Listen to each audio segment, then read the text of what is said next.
Good afternoon. My name is Michael Graham. I'm a board member with the National Transportation Safety Board. The NTSB is charged by Congress to investigate all civil aviation accidents and significant accidents in the other modes of transportation. This is the beginning of a long process, this investigation of this aircraft accident, and typically an NTSB investigation like this will take anywhere from 12 to 18 months. The team will be on site for about a week or 2 weeks gathering evidence of this accident, perishable evidence, and that's all we'll be doing at this time is gathering evidence. Yesterday at 10:08 Central Daylight Time, an MD-87 attempted to take off from runway 36 at Houston Executive Airport. The aircraft exited the paved surface and struck a perimeter fence of the airport. The deep debris path extended beyond the airport fence, and it also suggests that the left wing struck trees before coming to its final resting place. The majority of the fire damage occurred after the aircraft came to rest. There were 18 passengers and three crew members on board. The crew members consisted of 2 pilots and 1 flight mechanic. All persons on board evacuated the aircraft.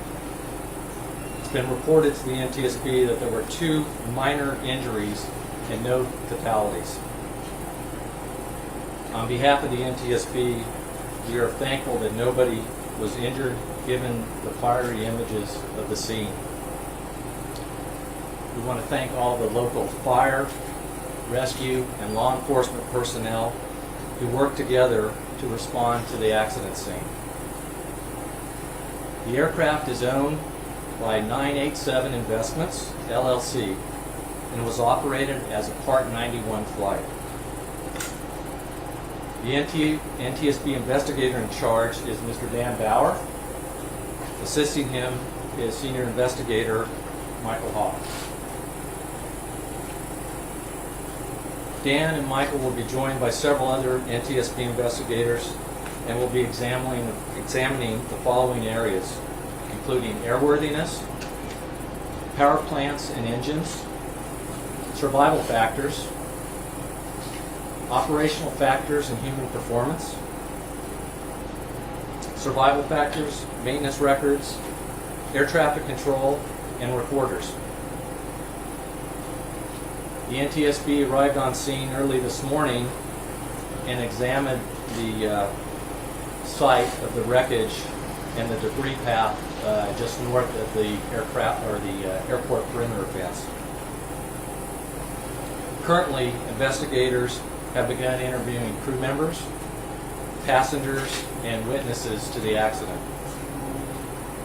The team is just starting to document the ground scars off the paved surface north of the airport runway and in the final resting place of the aircraft.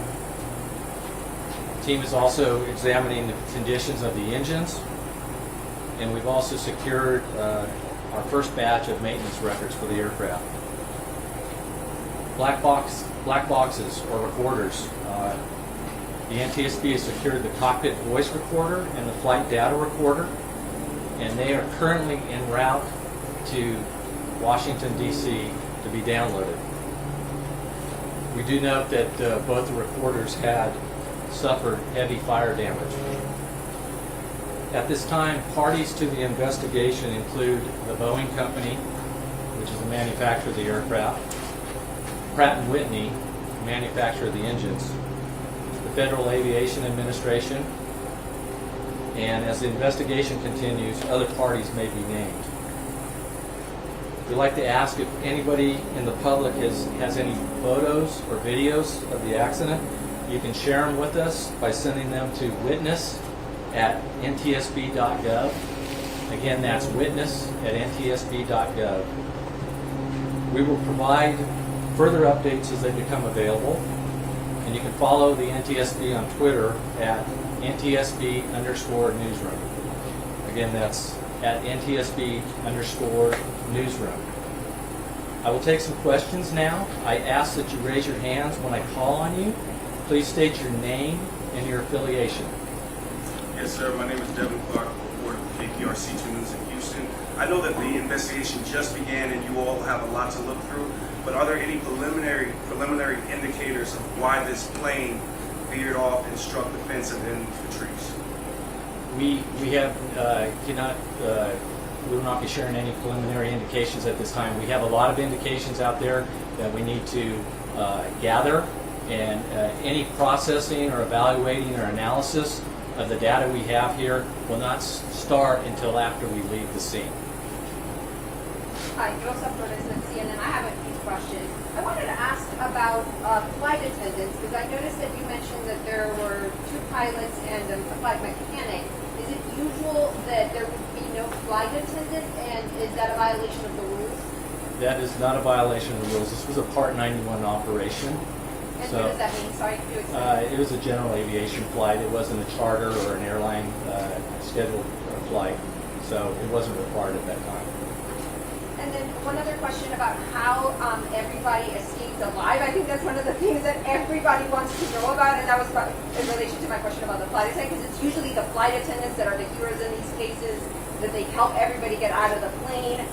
Anything that you can share about how all these people got out of the plane safe and sound? At this time, we don't know that at this time. That's what we're investigating here. We want to know ourselves. We have a group of survival factor experts here that want to know that, because obviously it's a big deal that we had no fatalities, and we want to know why. So if something like this happens again, we hopefully have the recommendations in place to prevent it from being a fatality accident. Are you able to share the flight Give somebody else. or something? Okay, go. Give somebody else a chance. Hi, I'm Dominique Keith with Fox 26 News.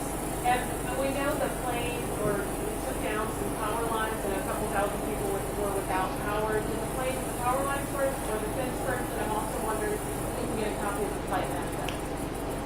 Okay, there's a lot in that question there, and let me repeat. You're wondering about when the aircraft struck the power lines, and then a copy of the flight manifest. Well, first of all, we do not release flight manifests. That's not what we do at the NTSB. Second of all, the aircraft departed through the airport perimeter fence, across the road. There was another fence that was below the power lines, went through there, took out the power lines between 2 power poles, and came to rest north of that site. We're documenting that scene at this time. The power lines were taken out, but no poles were destroyed in the process, so the power company actually had the lines repaired by the time we got out there this morning. Zoreen Shah with ABC News. I know you can't comment specifically about this investigation, but just based on your extensive knowledge about planes, why did it take so long for a plane to stop after a pilot tried to abort takeoff? That's a good question. That's what we're here to find out. We're just gathering evidence right now.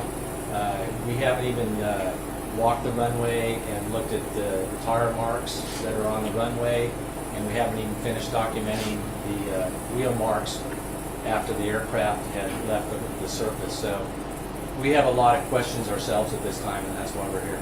And I know you said the majority of the fire started after people evacuated, which indicates to me some of the fire started when they were still in the plane. Were they evacuating a smoke-filled jet or a fiery jet? Would that be accurate to say? We don't know that at this time, and that's why we're doing interviews with the passengers starting today already.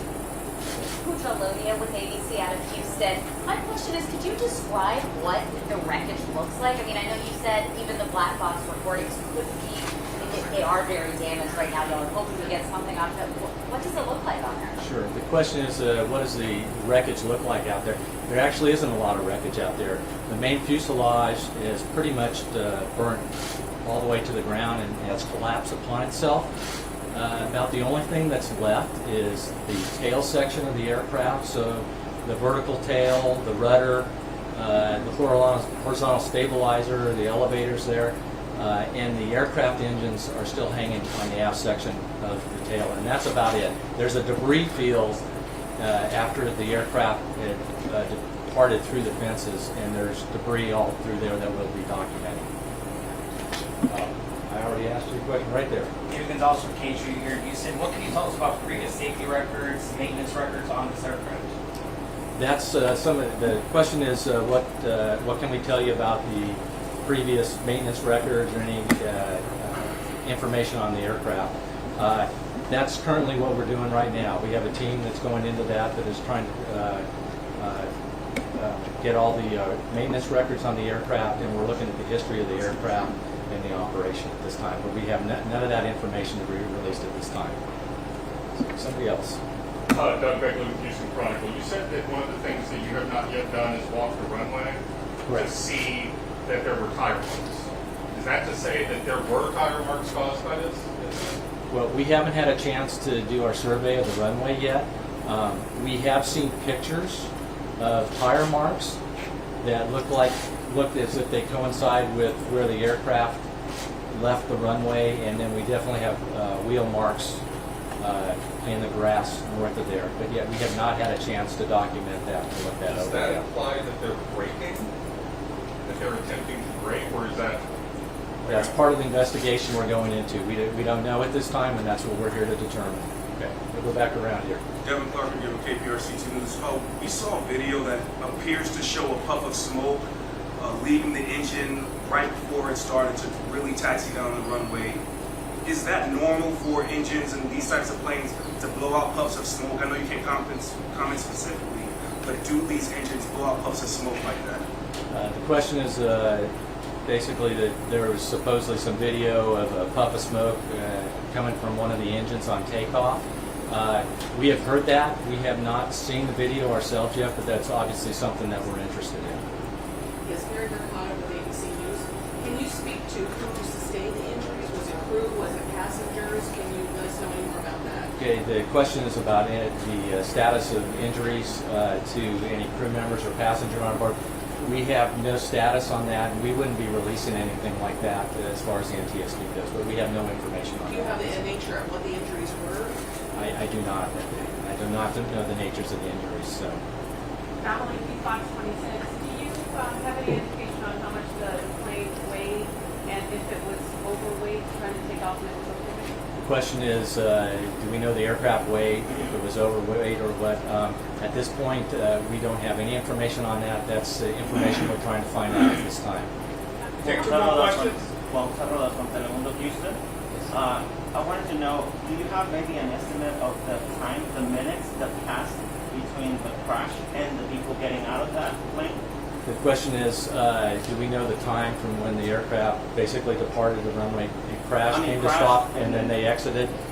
At this time, we don't have that information, but it's information we're very interested in, and that's why we're doing interviews and trying to accumulate any kind of witness videos or pictures or statements like that on that. We are very interested in that. One more right there. Just your personal thoughts on this whole thing. Your first thoughts just seeing this. I think everybody keeps using the word miracle. From your professional opinion, when you see something like this, you see everybody survive, no major injuries. Is this a miracle? How surprising is this to you? The question is, my personal thoughts, is this a miracle that nobody got hurt? I don't put my personal thoughts in this. We're here to basically gather the evidence and the facts, and that's something we're very interested in and need to know, want to know. It's obviously be key in us determining the probable cause of this accident. We are extremely thankful that there were no fatalities. When you look at the video of the aircraft on fire on the ground yesterday and what's left of the aircraft now, we are very happy and thankful that there are no fatalities at this time. Thank you very much. May I ask just one more question? I know you said you can't put your personal thoughts, but you've briefly spoken to the pilot and passengers. Did they describe it as a miracle? What exactly have they said that you can relate to us? Okay. The question is, and that's for everybody else here, is what do the pilots or the passengers say about what happened? At this point, I don't have any of that information because we're just starting those interviews at this time. And obviously, we won't be evaluating and analyzing that until a later date at this time. Thank you. Thank you. We will announce any other briefings on Twitter at NTSB_news.